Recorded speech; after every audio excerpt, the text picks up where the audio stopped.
Hi friends, வணக்கம். இன்னைக்கு என்ன ரிவ்யூ பார்க்க போறோம்னா, நம்ம டேரக்டர் நந்தா பெரியசாமி டைரக்ஷன்ல சமுத்திரக்கனி, அனன்யா, இளவரசு, தம்பிராமையா, பாரதி ராஜா இவங்களாம் நடிச்சிருக்க திருமாணிக்கம் அப்படிங்கிற படத்தை பத்தி ரிவ்யூ பார்க்க போறோம். திருமாணிக்கம் இந்த படத்தோட ஸ்டோரி என்னன்னு பாத்தீங்கன்னா, கேரளா பார்டர் குமுளியில வந்து ஒரு லாட்டரி டிக்கெட் கடை வச்சு நடத்திட்டு இருக்காரு சமுத்திரக்கனி. அவருக்கு வந்து ஒரு ஒய்ஃப், 2 குழந்தைங்க, ஒரு சந்தோஷமான வீட்டுல அவர் என்ன வருமானம் வருதோ அதை வச்சு ஒரு ஜாலியான வாழ்க்கையை வாழ்ந்துட்டு இருக்காங்க. இப்படி இருக்கும்போது அந்த குடும்பம் வந்து பாத்தீங்கன்னா, எதிர்பாராத விதமா 2 கடன் பிரச்சனையில மாட்டுது. அது ஒரு பக்கம் இருக்க.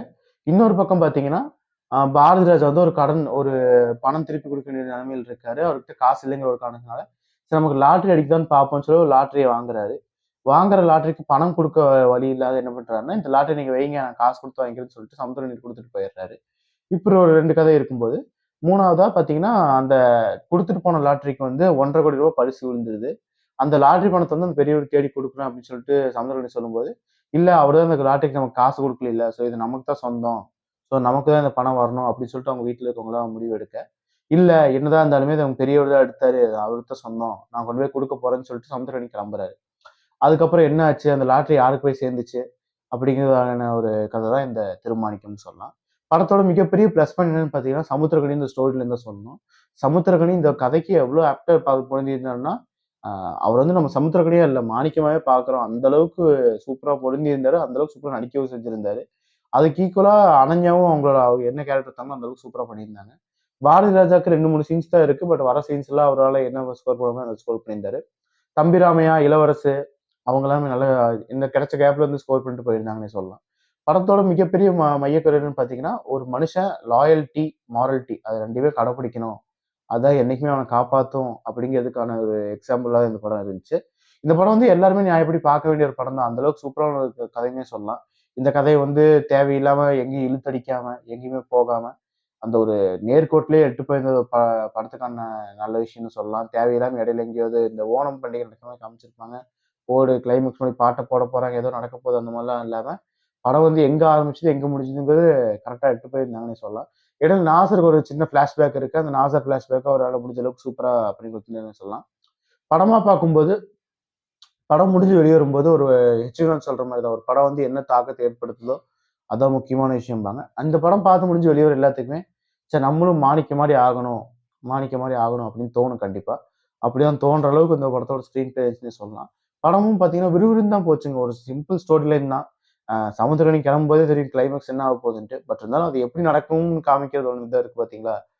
இப்ப எல்லா படமுமே பார்த்தீங்கன்னா, ஹீரோ தான் ஜெயிக்க போறாருன்னு தெரியும். பட் இது எப்படி ஜெயிக்க போறாரு அப்படிங்கிறத காமிக்கிறது தான் இருக்கு தெரியுமா?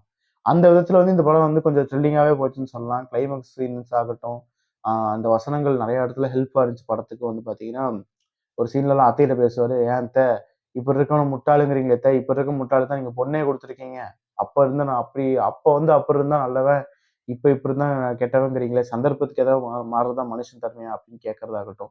கிளைமாக்ஸ் சீன்ஸ்ல வந்து பார்த்தீங்கன்னா, பிரஸ் முன்னாடி என்ன பேசணும்னு தெரியாம வாய் அடைச்சு ஒரு பெர்ஃபார்மன்ஸ் பண்ணுவாரு சமுத்திரக்கனி. அ ஒரு ஆனந்தத்துல பேச முடியாத அளவுக்கு ஒரு மாரி பெர்ஃபார்மன்ஸ் பண்ணுவாங்க. அந்த பெர்ஃபார்மன்ஸ்லாம் சூப்பராவே இருந்துச்சுன்னு சொல்லலாம். அதே மாரி ஈக்குவலா பார்த்தீங்கன்னா, அனன்யா கேரக்டருமே பார்த்தீங்கன்னா, ஒரு கட்டத்துக்கு மேல கோவப்படுறதாகட்டும், ஒரு கிரேஷியஸான கேரக்டரா மாறிரும். இந்த காசுன்னு வரும்போது மனுஷங்க எப்படி மாறுறாங்கங்கிறத ஒவ்வொருத்தர் மூலமாவும் காமிச்சிருப்பாங்க. அந்த குடும்பமே எப்படி மாறுறதுங்கிறதையும், போலீஸ்காரங்க எப்படி பண்றாங்க, அந்த மாரி நெறைய விஷயத்த வந்து அந்த இன்லேயர் வந்து குடுத்திருந்தாங்க. அந்த அளவுக்கு ஒரு சூப்பரான கேரக்டர் ரைட்டிங்னே சொல்லலாம். எல்லா கேரக்டருமே அவங்களால எடுத்துக்கிட்ட விஷயத்த கரெக்ட்டா பண்ணாங்க. பட் தம்பிராமையா, இளவரசு, கருணாகரன் இந்த மாரி 3 காமெடியன்ஸ் இருக்கும்போது, கொஞ்சம் காமெடி சீனும் ஒர்க் அவுட் பண்ணியிருக்கலாம். அங்கங்க கொஞ்சம் ட்ரை பண்ணியிருந்தாங்கன்னா. அப்படி பண்ணியிருந்தாங்கன்னா, இந்த படம் வந்து ஒரு சாட்டை மாரி ஒரு நல்ல படமா ரொம்பவே நல்ல படமா வந்திருக்கும். இப்பவுமே இந்த படத்துக்கு ஒரு குறைச்சலும் இல்ல. அந்த என்ன கதை எடுத்தாங்களோ, அந்த அளவுக்கு சூப்பரா எடுத்துட்டு போயிருந்தாங்கன்னே சொல்லலாம். படமா முடியும்போது நமக்கு ஒரு என்ன இம்பாக்ட் குடுக்குதுன்னா, ஒரு லாயல்டி, மாரல்டி அது அத அத கடைபிடிக்கிறவன் தான் மனுஷன். அப்படிங்கிற ஒரு நல்ல எண்ணத்தையும் நமக்கு குடுக்குது. அத நம்மளும் கடைபிடிக்கலாம் அப்படிங்கிற ஒரு எண்ணத்தையும் குடுக்குறது தான் இந்த படம்னு சொல்லலாம். ஸோ இந்த படத்துக்குலாம் வந்து நெகட்டிவ்ஸ் எதுவுமே இல்ல. நெகட்டிவ்ஸும் இருந்தாலும் சொல்ல தேவையில்ல. ஏன்னா படம் வந்து பார்க்கும்போது, ஒரு மனுஷன எப்படி மாத்துதுங்கிறத ஒரு படம்னு சொல்லுவாங்க. அப்படி பார்க்கும்போது இந்த படத்துல நெறைய நல்ல விஷயங்கள் இருக்கனால, தாராளமா தியேட்டர்ல போய் பாருங்க. நான் பார்த்த தியேட்டர்ல வந்து பார்த்தீங்கன்னா 30 பேர் தான் இருந்திருப்பாங்க. 30 பேருமே கிளைமாக்ஸ் வரும்போதெல்லாம் ஆளுக்கு ஒரு சீன்ஸுக்குலாம் கிளாப் பண்ணாங்க. ஸோ எல்லாருமே என்ஜாய் பண்ணி தான் பார்த்தாங்க. ஸோ தாராளமா இத பத்தி நீங்க தியேட்டர்லயும் போய் பாருங்க. தியேட்டர்ல பார்த்தீங்கன்னா மிஸ் பண்ண மாட்டீங்க. அதே மாரி இந்த படம் பார்த்ததுக்கப்புறம் எப்படி தோணுச்சுன்னா, நல்லவன் வந்து இந்த உலகம் எப்படி வச்சிருக்கு? அப்படிங்கிறதையும் பார்க்கறதுக்கும் நல்லா இருந்துச்சு. ஏன்னா வந்து பார்த்தீங்கன்னா, எல்லாருமே திடீர்னு ரொம்ப நல்லவன் நல்லவன்னு தூக்கி இருக்கும்போது, இந்த மாரி லூசுத்தனமா முடிவு எடுக்கிறானே!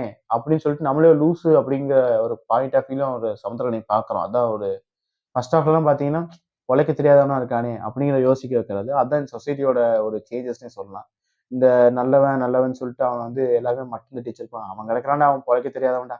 அவன் கிடக்குறான்டா, அவனுக்குலாம் என்னடா தெரிய போகுது. அவன் கிடக்குறான்டா, அவன் கிடக்குறான்டான்னு சொல்லிட்டு நம்ம உதாசீனப்படுத்துறோம் தெரியுமா? அந்த உதாசீனம் வந்து என்னைக்குமே மாறாது.